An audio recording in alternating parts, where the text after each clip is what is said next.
Olá, bem-vindo ao canal Olhar Livros e HQs. Eu sou Ana, psicóloga, e hoje eu vou fazer a resenha deste quadrinho.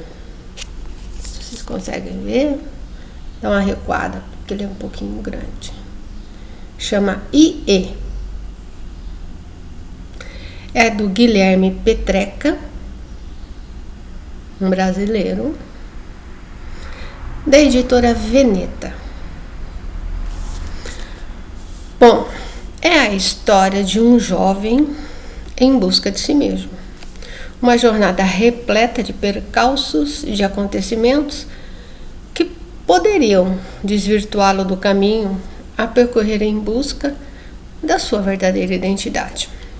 Eu não vou me deter em toda a narrativa do quadrinho. Eu vou dar um pouco de ênfase no começo, porque acredito ser importante, mas depois o curso e o desdobramento dos eventos ficarão para os que desejarem ler o quadrinho.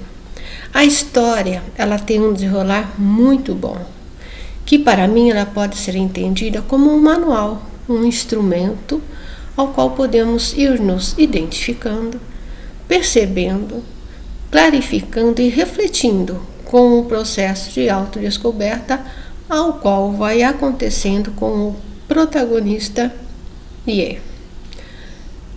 Na verdade, também me fascinou, e aí não tem explicação lógica, eu não consigo explicar o porquê, mas a primeira coisa que me fascinou nesse quadrinho é o desenho. Eu vou mostrar algumas ilustrações para vocês. Não é nada magnífico, né? Já tem quadrinhos muito mais em termos de desenho bonitos, mas simplesmente me capturou pelo desenho. Então eu vi o desenho, depois eu vi o desenho com a narrativa e depois eu fui fazer a resenha. Então foi assim uma bela surpresa, tanto a grafia, né, do desenho como a narrativa. Ok? Vamos lá então. O quadrinho, eu vou começar com um esclarecimento de um conceito e depois vocês vai se entendendo esse conceito no contexto, tá? Mas ele começa a falar, a esclarecer quem é o rei sem cor. Aí ele coloca que existe um ser, algo temível e cruel, a quem nomeamos rei sem cor. Quando alguém adoece, dizemos que a pessoa recebeu um sorriso do rei. Quando alguém perde a razão para o ódio ou o medo, dizemos que ela se pôs a serviço do rei. O rei sem cor é responsável por todas as pragas, guerras, tristezas e tragédias.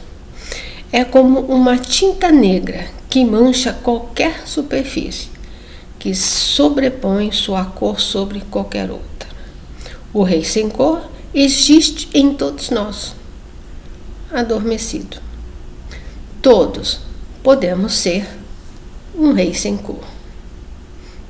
Nós vamos entender isso no decorrer do quadrinho, ok? Vamos lá. A primeira reflexão que eu faço é que, no meu entender, o rei sem cor é uma metáfora para o lado sombrio, o mal que habita em todos nós. Lembre-se, pessoal, eu sempre vou estar frisando isso. A gente chama de sombra, sombrio, porque a gente desconhece. Ok? Esse é o sentido. É aquele nosso lado que nós ainda não temos consciência. E quando temos, sufocamos, represamos e trancamos as 7 chaves. Ok? Bom, o rei sem cor eu entendo como o invisível, ou seja, o mal sem consciência. Temos algo dentro da gente que nos entristece, que nos dá medo, que nos angustia, mas em muitos momentos ele é invisível, ou seja, a natureza dele, da onde ele veio essa tristeza, isso na maioria das vezes é invisível. Por isso que eu coloquei o rei sem cor como algo invisível, ou seja, sem consciência. Tudo bem? Bom, aí eu vou começar a mostrar para vocês, olha, mais uma vez eu falo, eu não vou mostrar o quadrinho como um todo, mas eu vou do começo ao fim, porque é um processo, é uma jornada.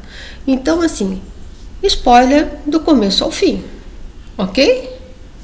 Então tá.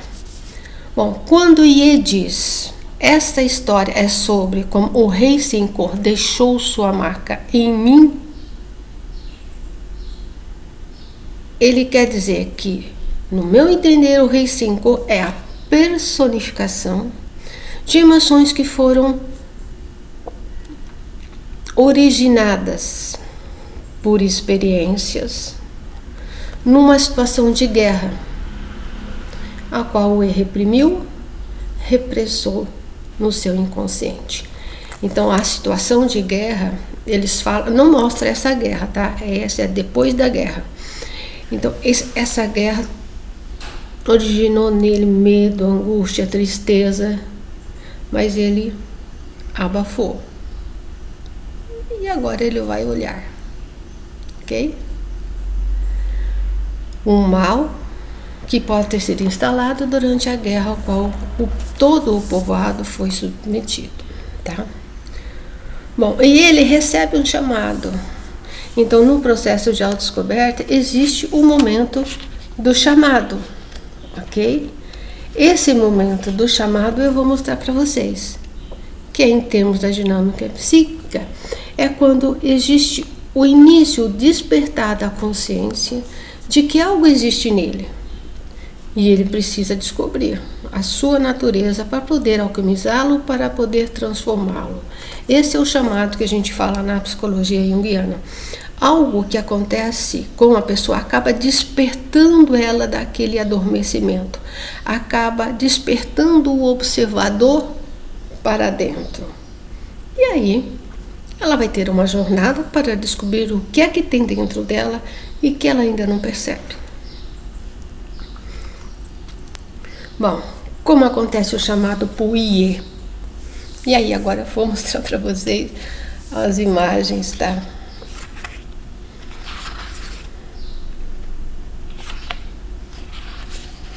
Bom, ele tá, é uma vila, tá? É uma vila bem pequena, uma cidade, na verdade, pequena. Ele tá com o pessoal no campo.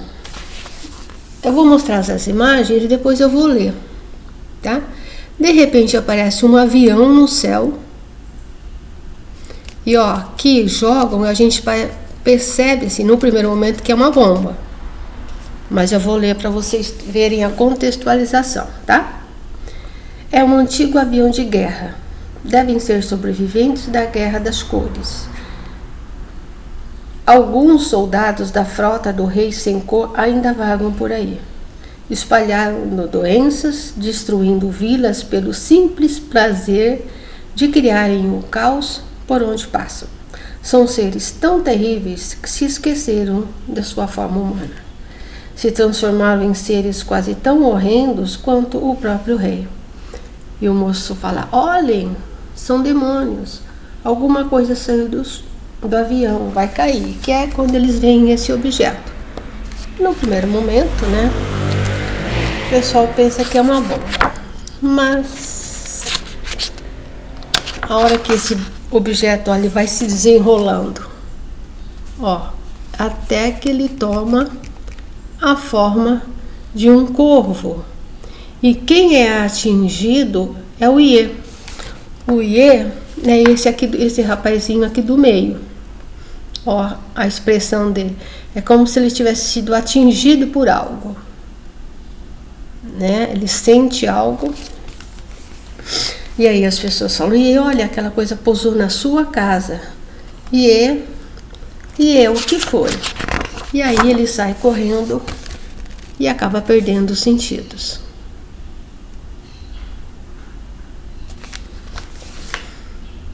Tá? Aí ele pergunta o que era aquilo e acorda, alguém chama os pais dele. Então esse é o chamado do Ye. Lançam do céu o corvo. E eu vou colocar o que eu entendo na simbologia o que é esse corvo, ou seja, o chamado ele vem do céu. É a conexão da luz com a consciência, no meu entender, ou seja, é quando ele desperta o observador, a consciência dentro, é o início, né? E você começa a se conectar com você mesmo com maior intensidade. Mas aí eu vou colocar o porquê o corvo, no meu entendimento, que o autor colocou. Bom, eu já falei para vocês inúmeras vezes que eu sempre olho no dicionário do Jean Chevalier, que é o dicionário de símbolos, né? Aquele catatal amarelo que eu já mostrei algumas vezes para vocês. Bom, então, segundo na simbologia do Jean Chevalier, o corvo está ligado a aspectos negativos. Ele fala assim: o corvo ligado a aspectos negativos é recente e mais característico na Europa, mas o seu significado simbólico é muito mais abrangente no mundo oriental, na sua grande maioria como algo de bons presságios. Então, seu papel tem como guia de espírito protetor, né? No Congo, considera um corvo como ave que avisa aos homens dos perigos que o ameaçam. Quando somos chamados, ou seja, a gente tem um alerta do que poderá vir. A gente fica atento, né? Ele vem preconizar o acordamento do observador dentro dele. Também um símbolo da solidão, isolamento voluntário daquele que resolveu viver no plano superior, consciência. E eu já falei para vocês diversas vezes, o trabalho de individuação que a gente fala, ou seja, o tornar-se único na multiplicidade, ele é solitário. Ok? E aí eu achei uma coisa engraçada que eu nunca tinha parado para prestar atenção. Numa das passagens que eles colocam do corvo, porque eu peguei só um pedacinho, tá? Aí eles colocam assim: seria igualmente um atributo da esperança, pois o corvo repete sempre, segundo Suetônio, cracks. Vocês já ouviram em desenho? Tem esse barulhinho do corvo, né? Cracks, cras. E ele coloca como amanhã, o corvo vem trazer o amanhã para o IE. Ok? Pessoal, tudo isso são entendimentos pessoais meus. É claro que outras pessoas podem entender de uma forma diferente, tá? Bom, na história, embora o corvo aparece como um mensageiro, entendendo como o anunciador da natureza ao qual traz consigo a presença da natureza do mal, assombra conteúdos que não receberam luz da consciência e, portanto, entendidos como funestos. Ou seja, ele é um precursor. Ele vem, vamos acordar para ver o que tem realmente dentro de você e o que move, ok? Vou mostrar agora porque daí levam ele para casa, tá? E aí na casa dele, tá?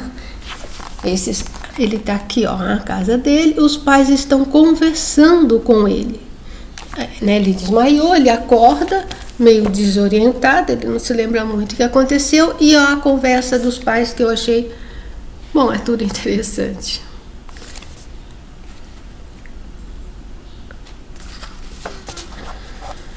Aqui eu já pulei. Aqui os pais. Ele levanta-se com cuidado e os pais falam: fiquem calmos. Aí a mãe fala: filho, enquanto você estava desmaiado, o velho xamã te examinou. Você recebeu um sopro, o chamado. Você recebeu um sopro do rei, sem cor. E o sopro do rei deixa marcas. Você deve se livrar da sua chaga.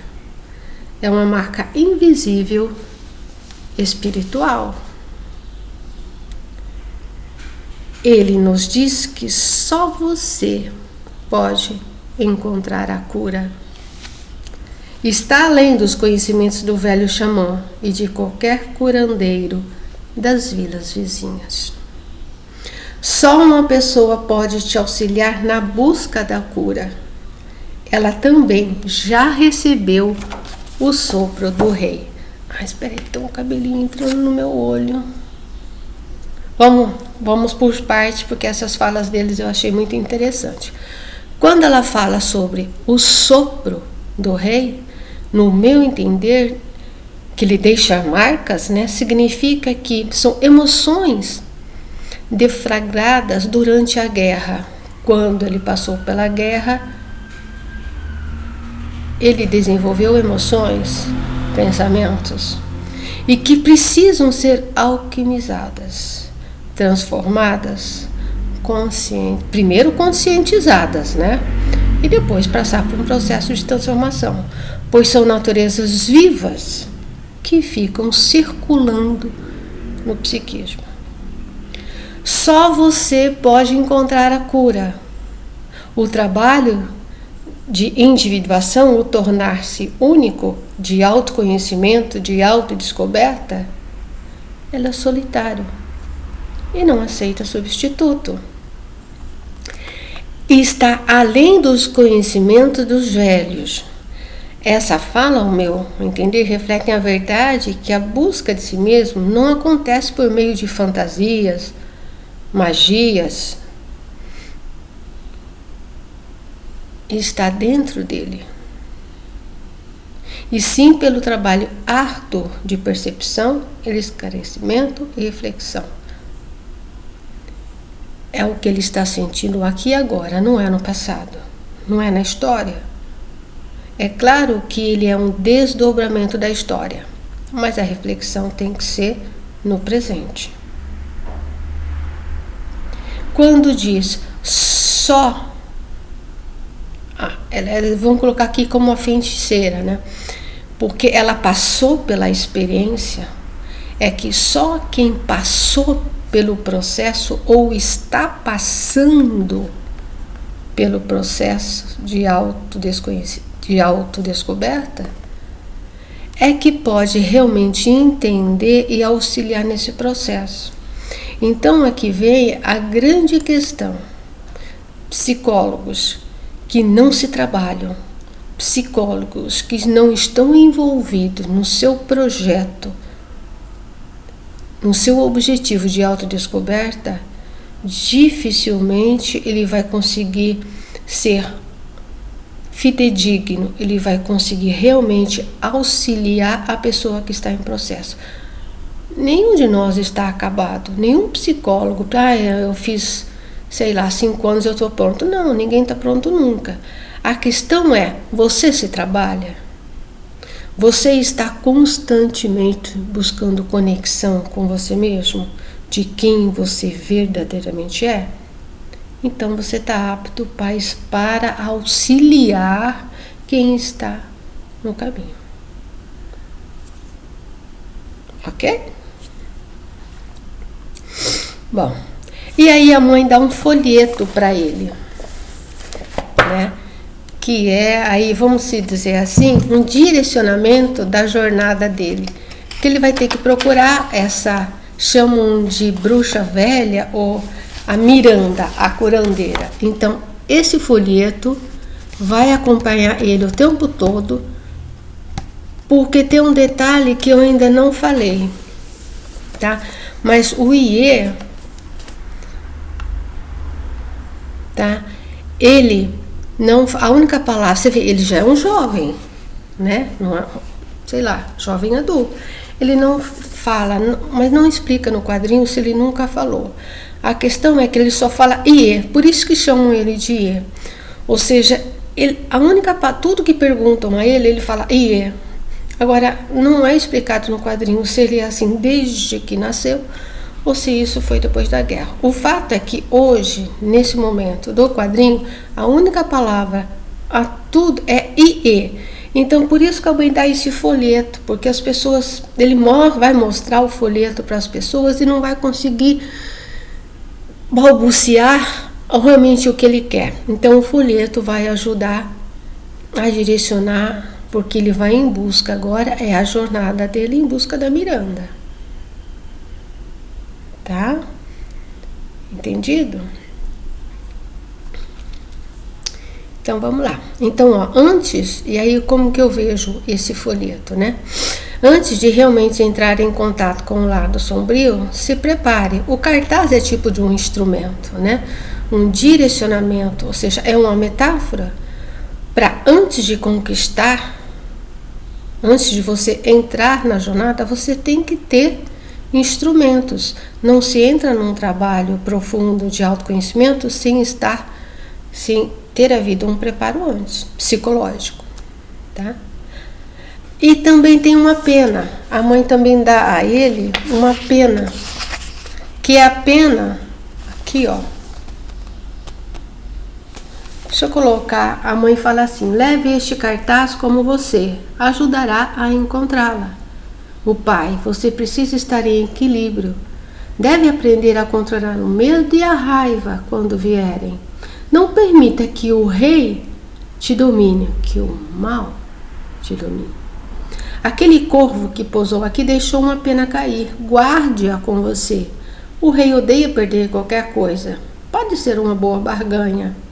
E o pai: esta é uma passagem de trem que o levará até a Esperança, que é a cidade onde vive Miranda. E a mãe fala: não tenha medo. Ó, que graça.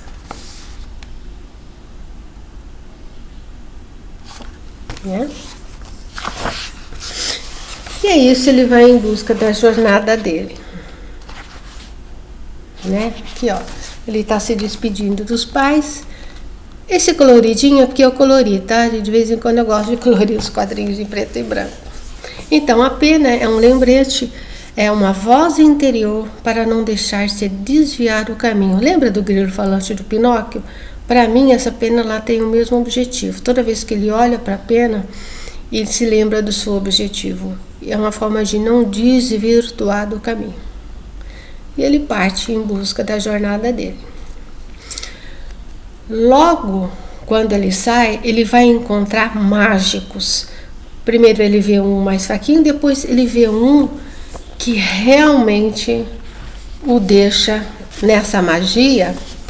E, ó, nessa página aqui, ele envolve o Iê, né? Ele vai tirando, na verdade, levando ele para o mundo da fantasia, né? Ó, ele acaba se perdendo dentro dele mesmo.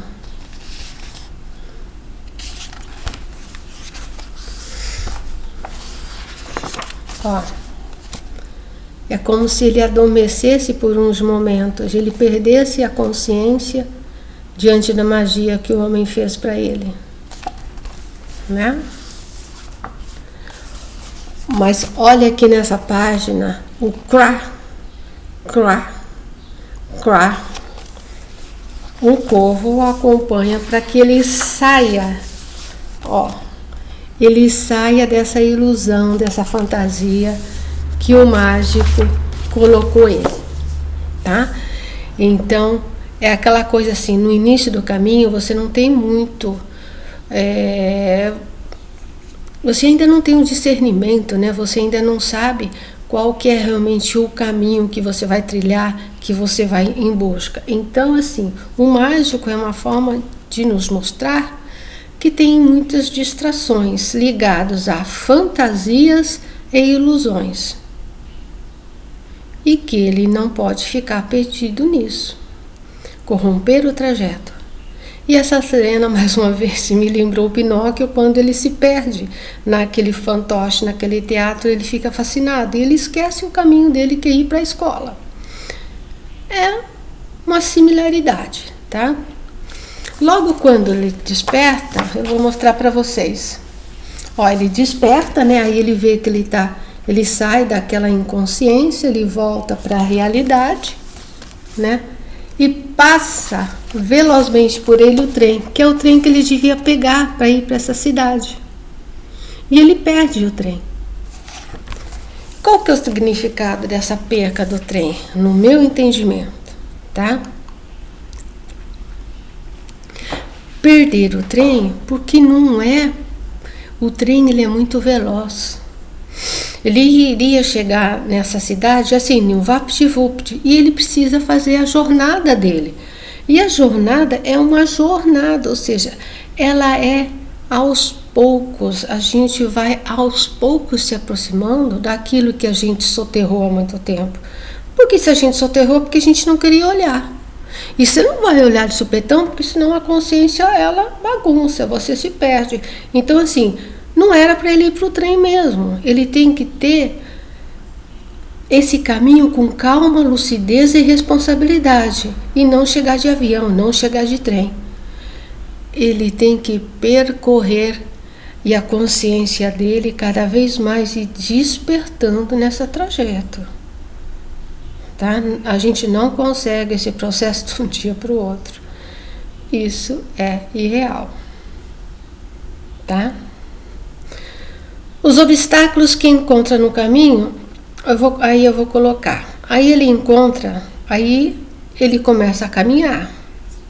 Mas ele é muito ingênuo ainda, né?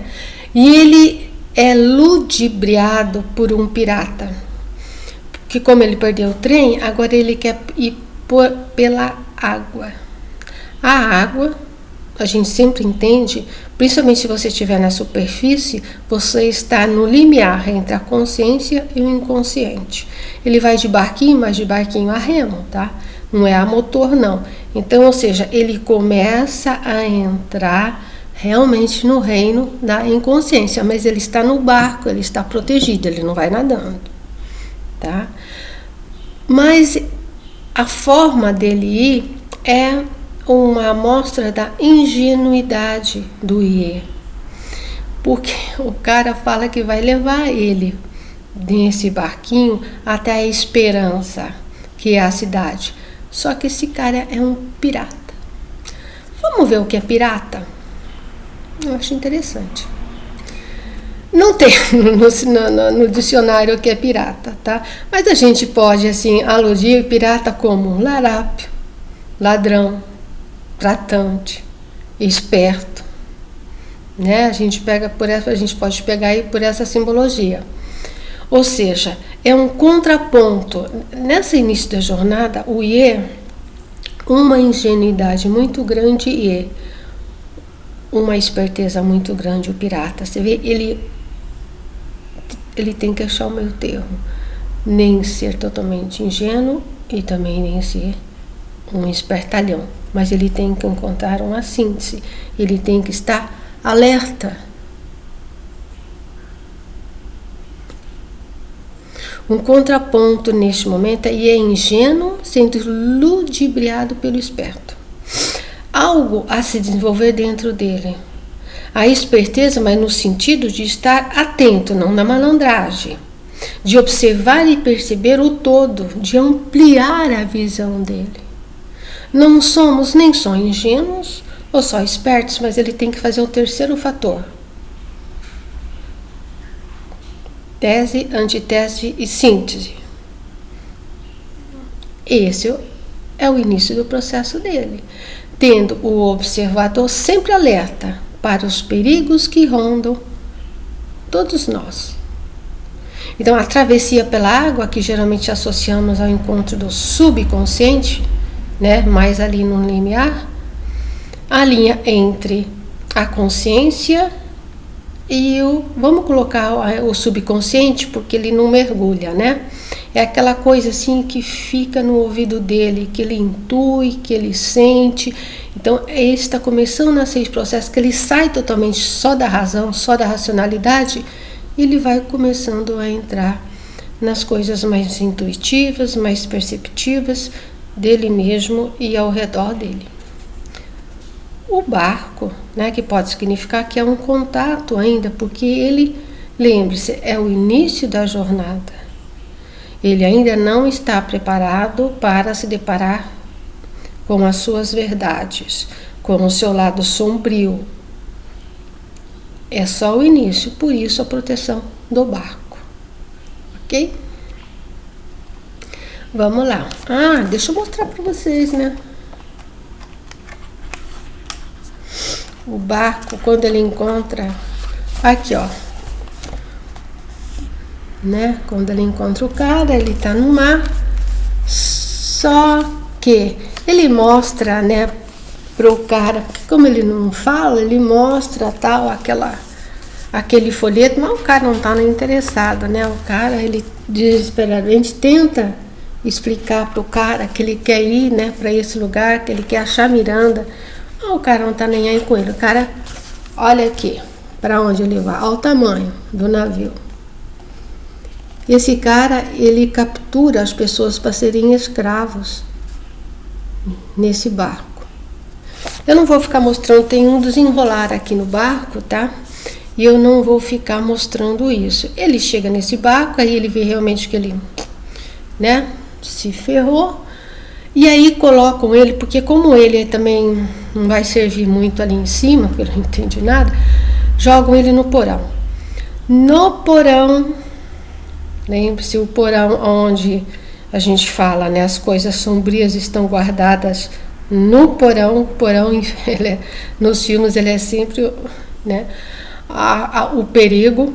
Mas ali ele encontra um homem que tem toda uma história que aí é uma história paralela, tá? Eu vou deixar para quem quiser, tá?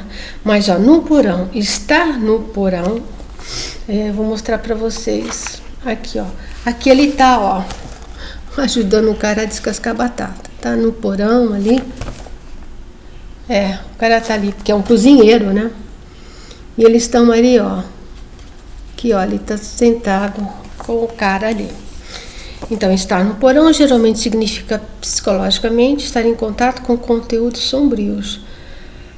A questão é que não se resolve ficando no porão. Esses precisam ser iluminados pela luz da consciência, ou seja, ele precisa subir, encarar as suas limitações, dar margem para que futuramente possa olhar de perto para o seu desconhecido. Ele entrou, a gente faz um pequeno mergulho, capta algumas coisas, percebe algumas coisas e sai. Porque lá em cima aí sim nós vamos encontrar o processo de reflexão, de esclarecimento, e isso tem que ser acima, tem que sair do porão. Nesse navio começa a haver um motim. O pessoal começa a brigar geral. Ele tá ali, ele não participa no primeiro momento desse motim, tá? Eles, no finalzinho, ele sobe pro convés, né? Mas o povo olha subindo pro convés. Ele não vai poder ficar aí, né? Mesmo porque o povo está se matando lá em cima, a coisa está toda acontecendo, ó. Só que ele vai se esgueirando, né? Ele vai se desviando, porque ele não tem qualquer condição de entrar nessa batalha, né? O povo ali é feroz mesmo, né? Tá todo mundo se estilhaçando, matando, morrendo, é um povo super feroz. Só que ele vai ter que, em algum momento, tomar uma decisão. Então vamos lá, subir ao convés, né? Houve a necessidade, né? A necessidade puxa para a consciência. É lutar e vencer a inércia. Ele tem que sair ali daquela paradeira de ficar, entre aspas, abduzido pelas coisas que ele está intuindo dele. Ele tem que ir para cima, ele tem que colocar aquilo no processo de reflexão. Então, assim, mais uma vez ele se depara com o seu contrário, ou seja, inércia versus ação. Ele tem que agir de algum modo, ele tem que, dentro dele, achar uma forma de vencer essa batalha que está ali. Tá? E aí, naquele furdunço todo, a hora que a pessoa vai vir para cima dele mesmo, ó, ele dá uma garrafada na cabeça de um deles que quer ferir o seu amigo, né? O seu amigo vem, né, ajudar ele, né? E ele acaba fugindo, tá? Ó, ele acaba fugindo nesse intervalo todo, tá? O amigo dele foi, né, esfaqueado e ele sai do navio e enfrenta a neve.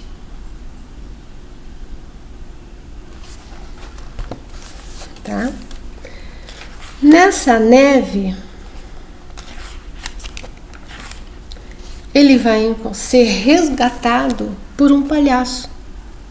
Tem um circo ali nesse lugar, porque ele acabou fugindo, andando e tal, e tem um circo ali, e um palhaço vai salvar ele da neve. Vamos ver o que é palhaço? Vou pegar só uns trechinhos, tá, do palhaço, só o que realmente eu acredito que se enquadre ali. Mais uma vez, o palhaço. O palhaço, de uma forma geral, é o reverso da moeda, tipo o rei, soberania, palhaço e reverência. Então, o palhaço é o reverso da mulher. O contrário da realeza é a paródia encarnada. Mais uma vez, o Iê, consciência, ingenuidade. O Iê representa a vitória. O Iê representa as cerimônias mais sagradas. O palhaço, o ridículo, a zombaria. Entende? Então, mais uma vez, ele se encontra com os seus lados que precisam ser conciliados entre a soberania do rei e a paródia do palhaço. Ele tem que encontrar, mais uma vez, a síntese. E tudo isso, pessoal, é uma metáfora, tá? Para as coisas que ele vai desbravando dentro dele, né? E que ele vai começando a conhecer o que ele tem dentro dele. Ele tem dentro dele a zombaria, mas ele tem dentro dele também a realeza. E ele precisa encontrar esse meio termo, tá? Então, no quadrinho, se transportar o significado para o contexto da história, o palhaço como reverso da medalha pode ser entendido como conteúdo de natureza sombria. Aí a gente pega esse significado do palhaço e coloca na história do Iê. Do Iê fica como naturezas sombrias, como angústia, medo, raiva, insegurança, ou seja, todas as emoções que podem ter sido deflagradas em Iê durante a guerra e que, para sobreviver, ele trancou, ele represou. Ele estancou no inconsciente e agora elas estão soltas. Vieram à consciência para serem iluminadas, saindo da obscuridade. No quadrinho, o palhaço salva o Iê 2 vezes. Recolhe ele no gelo e depois eles fogem no balão. Portanto, eu entendo que a configuração simbólica do palhaço são os conteúdos sombrios, os quais emergiram da consciência, dando força psíquica e física a Iê. Por que isso? Porque salvar do gelo pode significar salvar da inércia, da paralisia. Salvar com um balão, movimento, continuar no caminho ao qual está trilhando, mas um movimento consciente, porque balão é lá em cima. Inicialmente precisando da força, da energia dos conteúdos sombrios. O palhaço não é essa personificação em muitos momentos, tá? E é pura energia, tá? O lado sombrio é pura energia. E nesse momento ele precisa dessa energia. Tanto ele precisou lá no navio de pirata, ele precisou no despertar da neve e ele vai precisar para fugir do balão, ou seja, então momentaneamente essa energia que vem do lado sombrio, ela faz com que ele saia da inércia, com que ele se movimente. Em muitas configurações fictícias, o candidato a herói, no primeiro momento, ele se utiliza da força do seu lado sombrio, para, no segundo momento, apaziguá-la, iluminá-la, moldá-la à luz da consciência. Tanto que ele leva o palhaço junto. E eu vou mostrar para vocês. Eles fugindo, tá? Com um balão. Ó, o palhaço tem um balão. Ó, gente, eu tô pulando muita coisa. Eu tô pegando só a finalização dos atos, tá? E o significado. Senão já vai ficar aqui, ó. Agora sim eles estão indo para esperança. Ok? Só que ele leva o palhaço junto. Ainda estamos num processo de conscientização, de movimento, de junção. Mas as coisas ainda estão muito embaralhadas, ok? Bom, e de volta à cidade, mas não a dele, tá? A Esperança, que é onde está Miranda, tá? Que foi aqui, ó. Quando eles chegam, aqui eles chegam na cidade. Mas a cidade é uma cidade assim, onde o povo é ranzinza, o povo é triste, o povo, sabe aquele povo assim, de mal com a vida, né? Falam mal chamam a Miranda de bruxa, tá? Então assim, ele estranha a forma daquele povo, né? E ele encontra dificuldade. Aí o palhaço fica para distrair a população para ele encontrar a Miranda, tá? Bom, de volta à cidade, através de um balão que pode significar um caminhar lúcido, consciente para finalmente se confrontar com parte do seu eu desconhecido. Tendo agora a consciência das suas mazelas, lembra o palhaço? Inclusive tendo a versatilidade para conseguir se encontrar com a bruxa, porque o palhaço distrai a população para ele encontrar Miranda. Seu psicopompo, a bruxa, tá? É o seu psicopompo que a gente chama na psicologia. O que é? É uma terminologia da psicologia junguiana para designar o mestre, o guia para a jornada no mundo interior. No psiquismo rastreado por forças poderosas que sozinho pode estilhaçar o complexo do eu. Nós acreditamos que você não entra no seu lado sombrio, desprovido de instrumentos de luz e com auxílio de uma força maior que a sua, pelo menos no primeiro momento, tá? Bom, e agora é spoiler do começo ao fim, porque eu vou falar o final, não, tá? Aí lógico eu vou deixar e agora, né? Então assim, tá? Se preparem aí, porque agora na verdade é o final, tá?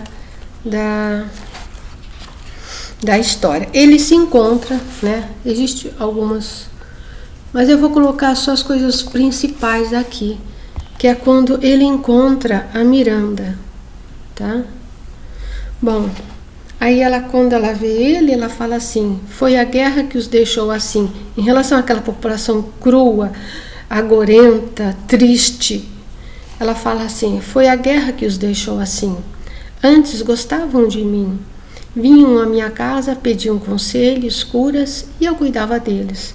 A guerra acabou, mas eles continuam tensos, precisam descontar a raiva em alguém, ou seja, a guerra encrudeceu eles, como aconteceu com o Iê, de uma forma diferente. Vejo que a guerra afetou-o também. Venha, chegamos, está escuro, né? Então ela vê a marca na mão dele e ela fala: vejo que a guerra também lhe deixou marcas, uma marca visível do invisível anterior, né? E ela coloca: sua vida não corre risco. Se esse era o seu medo, o sopro do rei não é uma doença, como dizem. O sopro do rei é uma batalha interna constante.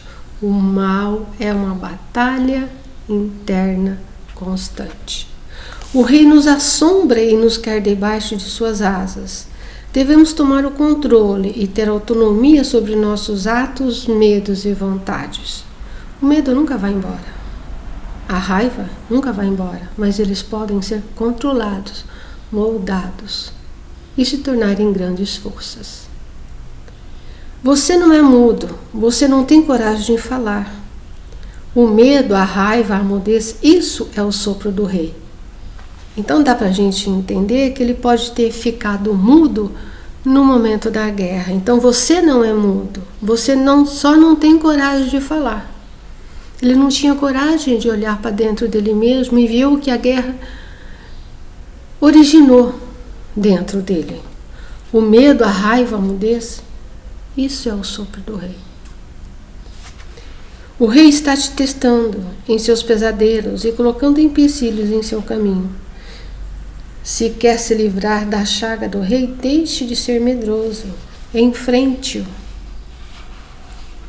Você sobreviveu a piratas, ao fogo, ao gelo, àquele palhaço fedorento. Do que ainda tem medo? É hora de crescer. É hora de encontrar a sua voz.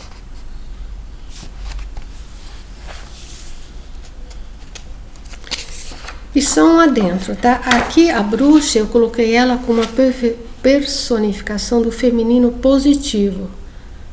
Ou seja, a força protetora e segura a qual o Ie precisa para enfrentar seus demônios. E aí ela fala, eu também recebi o sopro do rei.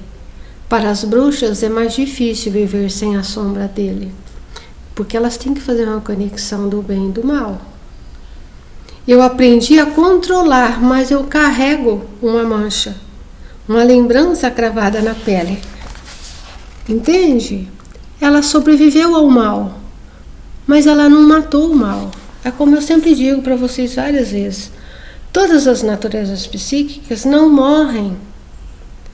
Não é possível em termos da dinâmica psíquica que eu entendo. Mas elas podem ser controladas, elas podem ser iluminadas e elas podem ser fonte de energia. Tá? Aí ela vai mostrar uma carta para ele. Ela joga, acho que é tarô, né? Que ela joga e sai essa carta para ele, a morte. Estão vendo aqui a carta da morte? E ele se assusta, né? E aí aqui eu vou fazer um paralelo para vocês. Eu vou mostrar essa cartinha. Eu devia ter pego... Mas essa carta aqui eu quero tirar só para vocês verem como ela é bonita. Bom, eu acho linda. Esse é um tarô e depois eu vou colocar na descrição, tá? Ele é o tarô da Nina Bonjevac. É uma cartunista sérvia canadense. Então, né, ela vem numa caixinha, são só os arcanos maiores, tá? E um livrinho. É uma jornada alquímica através dos arcanos maiores do tarô. É da editora Zarabatana, mas eu vou deixar na descrição. As cartas são lindas. São todas nesse estilo, de preto e dourado. Né? Eu adoro esse tarô. E o significado é bem tranquilo, tá? Não precisa ser psicólogo, não, para entender de uma forma assim geral, tá? E a pena, ela vê, né, que ele tá com a pena, porque agora ela vai colocar, assim, é uma metáfora, tá? Quando, entre aspas, é uma metáfora de um processo psicoterapêutico. Ela está instruindo ele, ela está falando as primeiras coordenadas, né? Aí ela dá a pena para ele, lembra? A pena é a personificação do que foi desenvolvido em Ie na guerra. A raiva, o medo, tudo isso precisa ser redimensionado, levado para o processo de olhar, sentir, perceber, esclarecer e refletir conscientemente. O confronto é com o mundo sombrio, mas a consciência, ela deve estar no comando, não é uma coisa inconsciente. Por isso que ela fala que nesse processo aqui que ele vai entrar, que ela vai ajudar ele, ele tem que levar a pena, porque a pena é a personificação de tudo que ele precisa alquimizar dentro dele. Aí o quadrinho, de forma literal, ele vai mostrando. Deixa eu mostrar primeiro. Ele vai entrando num processo que a gente chama na psicologia de É uma técnica, tá? Entre muitas, de introspecção. O que é essa introspecção?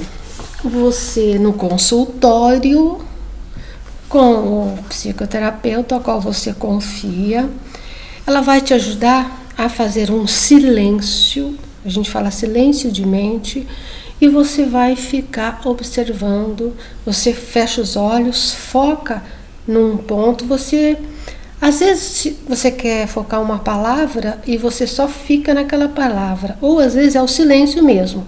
Então é aquela coisa assim, você fica e deixa as coisas que vão passando, porque o psiquismo não para, e você vai procurando silenciar a sua mente. E é um processo. É claro, gente, que isso demora. Não acontece isso no início do processo. Isso é só depois. Isso é no segundo momento. É como eu digo para vocês, o quadrinho ele mostra tudo de uma vez, né? Então ela tá dando no meu entendimento, ela tá dando aqui o que acontece, mas isso aqui não acontece no início da sessão. Tem que se ter muito cuidado. Você vai preparando a pessoa ao longo do tempo para entrar nesse processo que a gente chama de introspecção. Tá? E é o que acontece com ele aqui. Isso pode ser também, tem muita gente que fala, fecha o olho e começa a fazer uma radiografia de sensações que você tá, e aí você vai se centrando no seu corpo. A forma de fazer isso, gente, é inúmeras, tá? Aqui a dela, pelo que eu posso entender, é na coisa de você entrar mesmo, né? Entre aspas, né? Você faz uma conexão consciente consigo mesmo. E aí, olha o que vai aparecendo para ele. Esse aqui é o Rei Sem Cor. Ele vai entrar em contato agora já totalmente passado por um processo longo da jornada, instrumentalizado e com uma guardiã, com uma mestre, com a psicopompo, que não vai deixar ele se perder. Ele vai entrando em contato com o Rei Sem Cor, com a mágoa, com a raiva, com a angústia, com o medo, com tudo isso, que significa o Rei Sem Cor. Ele vai cada vez mais se aproximando do rei. Olha lá. Cada vez mais tendo consciência daquilo que realmente existia dentro dele. Até que ele vai conversar com o Rei Sem Cor. E ele vai falar, mais uma vez, processo, aqui já é ponto final, tá? Já chega, ele fala. Agora, aqui em sua frente, já não tenho mais medo.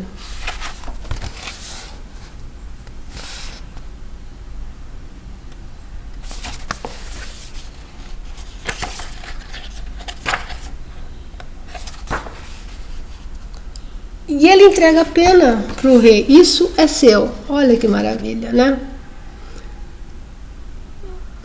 Ele está devolvendo tudo aquilo que o rei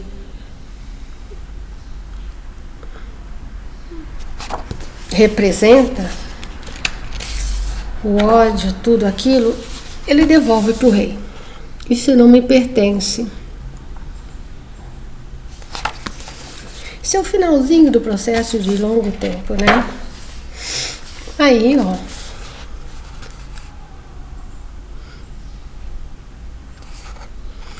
A pena se estilhaça. Na metáfora, o rei perde a força, as coisas são alquimizadas e transformadas. E esse caindo aqui é que ele está voltando, tá? Ele está saindo daquele mundo que ele entrou dentro dele e está voltando, está acordando, está voltando para a consciência. E aí a primeira pessoa que ele vê é a Miranda. E eu quero mostrar para vocês o quadrinho todo. Deixa eu ver se eu consigo uma foto assim bem nítida dele. O quadrinho inteiro, ele tem os olhos fechados, cerrados, tá? E só depois desse que ele passa por esse processo, os olhos dele, e mesmo aqui, ó, ele começa com o olho fechadinho. O quadro inteiro, ó, é como se ele enxergasse. Lembra que eu falei que ele tem que enxergar o todo? É como se ele enxergasse só uma janelinha. Por isso esse olho bem fechadinho. Quando ele está passando por esse processo, ele vai começando a abrir os olhos. No sentido que agora ele está entendendo realmente quem ele é. Ele está se confrontando com as suas verdades. E aí, ó, deixa eu ver onde mostra que ele começa a abrir os olhos. Dentro do próprio... Aqui, ó, gente, ó. Ele abrindo os olhos. Tá vendo? Ele finalmente abre os olhos. Olha, ele também já está com o olhinho aberto. Dentro da própria técnica de... que ele tem que olhar bem para esse mal, para esse rei sem cor. E a partir daí ele fica com os olhinhos abertos. Entendem? Entre aspas, é a metáfora para dizer que ele realmente incorporou essas coisas dentro dele, mas de uma forma iluminada, de luz, e não mais de sombra. Ok? Aí eu já mostrei, ó, e quando ele volta, ó, os olhinhos dele abertos e a Miranda, né? A primeira coisa que ele vê depois que ele volta do processo é a Miranda. E ele fala assim, ainda ele é um pouco ingênuo. Ele fala assim, eu matei o rei? Ele pergunta para ela, né?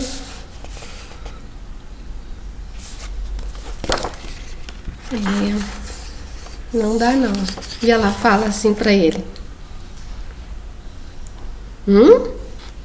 seja bobo, ninguém pode matar o rei, mas agora você aprendeu a lidar com ele. É aquela fera que você domina, que você tem ele na coleira. E aí ela fala, que voz bonita você tem. Levante, bem-vindo de volta. Ele fala, e o que aconteceu aqui? Eu também tive que lidar com o meu rei. Porque lembra que ele trouxe o palhaço? O palhaço é o reverso da moeda, não é? É aquilo que a gente tem que lidar com o lado... Entre aspas, vamos colocar o palhaço como o lado sombrio? A Miranda, embora ela seja a pessoa desenhada com um quadrinho, que já passou por um processo de autodescoberta, ela ainda não está totalmente pronta, como ninguém está. O palhaço, quando fica com ela, é a metáfora para dizer que ela ainda também precisa olhar para as suas coisas. A gente chama de outra oitava, não é? Ela ainda não está totalmente pronta, como ninguém está. Então, se ela venceu uma etapa, ela tem uma segunda etapa, ela tem uma terceira etapa. É isso que muitas vezes desanima as pessoas. Mas eu nunca vou parar, não. Se você quiser realmente entrar num processo de individuação, você vai fazer isso a vida inteira.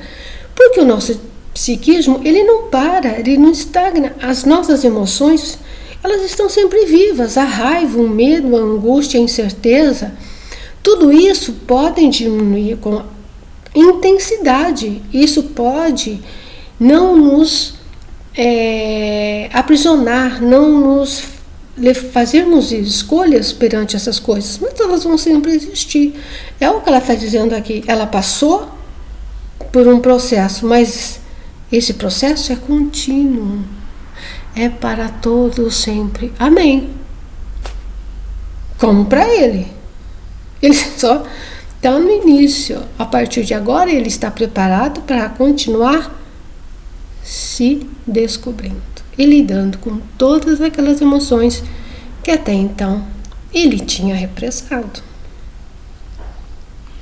Ok? O mal nunca morre, apenas adormece ou perde a força. Por isso, uma vigilância para todo o sempre. Tá? Aí, ó, vou mostrar mais umas imagens. Quando ela fala, sua voz é bonita, tal. Ele vê o palhaço, ele pergunta, ela explica. E aí, ele volta para casa. Mãe, pai, voltei.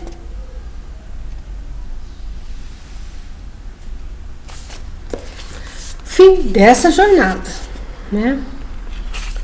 Ele ainda, como nós, terá outras jornadas.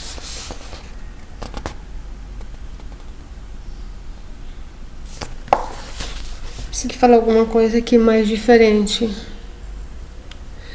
Coloca aqui, ó. A sombra do rei não desaparece completamente. Aprendi que todos vivemos com ela, cada um à sua maneira. Algumas pessoas vivem sob as asas do rei. Eu escolhi enfrentá-lo. Vez ou outra, sou assombrado. As investidas amedrontam, ferem, mas trazem com elas a lembrança do que vivi, do que aprendi, do que ele venceu. Minha chaga é também a minha cura. Olha que coisa linda. Essa fala dele é perfeita por tudo que eu acredito no ser humano. A minha chaga é também a minha cura.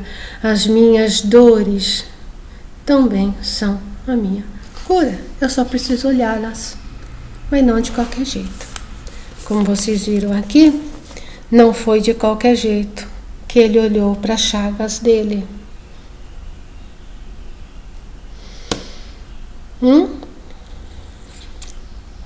E é isso, só para finalizar, entendo que todos nós, em graus diferentes, temos a obscuridade e os atributos do palhaço.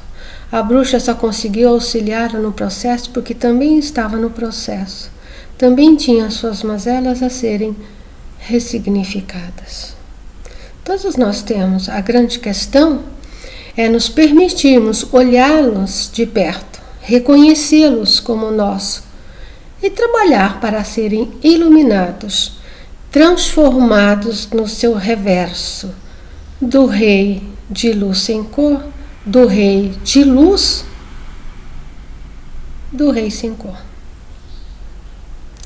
Bom, espero que tenham gostado. Esse quadrinho é simplesmente um deleite.